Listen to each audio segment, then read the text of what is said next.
Սուբվենցիոն ծրագրերի մասին նախորդող շրջանում մարզպետների հետ ամփոփելով ես հասկացա, որ սուբվենցիոն ծրագրերի ծավալները էականորեն աճում են եւ գործնականում այն ինչ որ արվել է նախորդող 8 տարվա ընթացքում հիմա համայնքները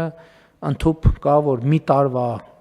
2026 թվին ներկայացնում են այդ ծավալի ծրագրեր բայց նաև ես ուզում եմ ասել որ ակնհայտ է որ սուբվենցիոն համակարգը մեր ամենահաջող նախագծերից է, որը էականորեն վերափոխել է եւ հանրապետությունն ընդհանուր առմամբ վերափոխել եւ տարածքային համաչափ զարգացման տրամաբանությունը այնտեղ արտահայտվում է եւ իհարկե մենք մաքսիմալ պետքա այդ ծավալները վերցնենք եւ այդ ծավալներով շարունակենք առաջ գնալ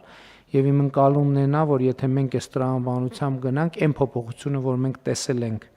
նախորդող 8 տարիներին այդ տրամաբանությունը մենք առաջիկա 3 տարիներին, այո։ Չէ, դա բան չի, դա քննարկման ենթակա չի, դա պետք է արվի։ Համեցեք։ Պարոն վարչապետ, ամբողջովին համաձայն եմ, մենք նախորդ տարի պատմական մեծ չափի համաֆինանսավորում ենք ունեցել շուրջ 60 միլիարդ դրամի 2025 թվականին աշխատանք ենք իրականացրել, որոնց կեսից ավելին ֆինանսավորել է պետական բյուջեից, իսկ ծավալների շեշտակի աճը պատկերացնելու համար ընդհանրապես կասեմ, որ հիմա շուրջ 1 տասնյակի մոտ համայնքներ ունենք, որոնց ասֆալտապատման հայտերը միայն գերազանցում են 3 միլիարդը, 4 միլիարդը, դա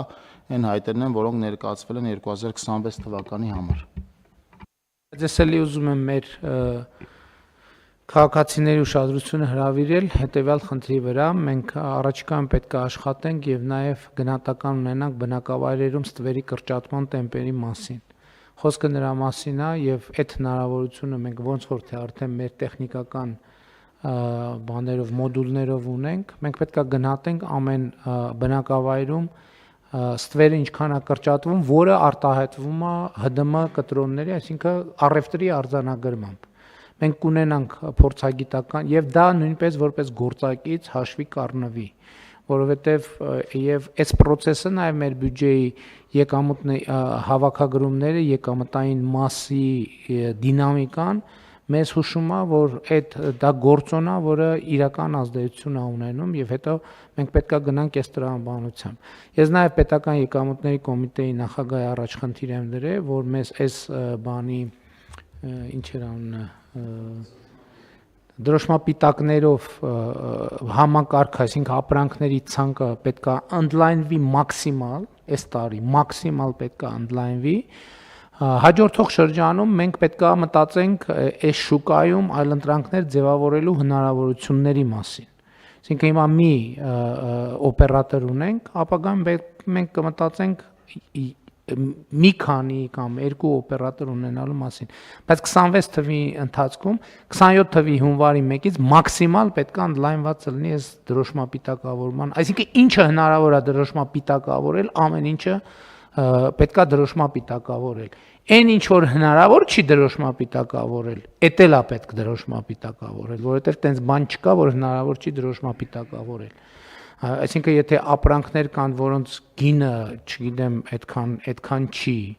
որ բայց եթե համախառն գինը այդքան է, դա է պետք դրոշմապիտակավորել։ Եվ հաջորդ էլի ուզում եմ հիշեցնել, որ դա էլ է անհետաձգելի։ Մենք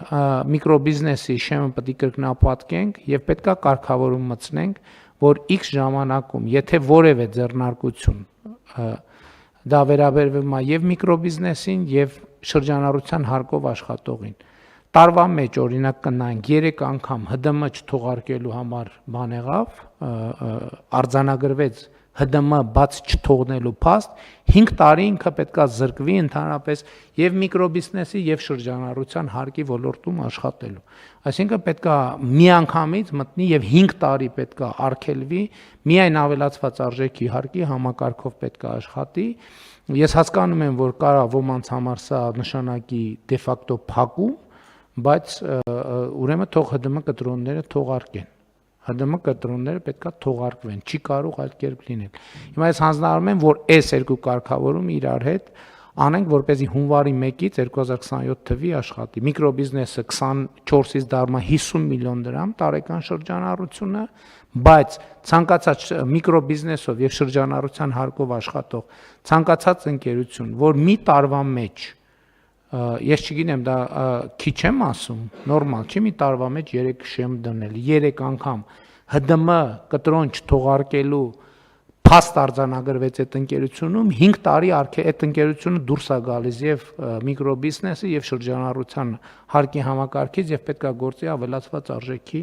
հարկի համակարգում եւ հունվարի 1-ից այս կարգավորումը նույնպես պետքա ուժի մեջ մտնի եւ դրոշմապիտակավորումը հնարավոր ամեն ինչը մենք պետքա անենք դրոշմապիտակավորումով ես հույս ունեմ որ համակարգային առումով պատրաստ ենք մենք եւ այդտեղ խնդիր չկա Շատ լավ, կան դիտարկումներ թեմաների վերաբերյալ։ Չկան, հարցը դրվում է քվեարկության, ովքեր են դեմ որոշման ընդունմանը, դեմ չկա, որոշումն ընդունված է։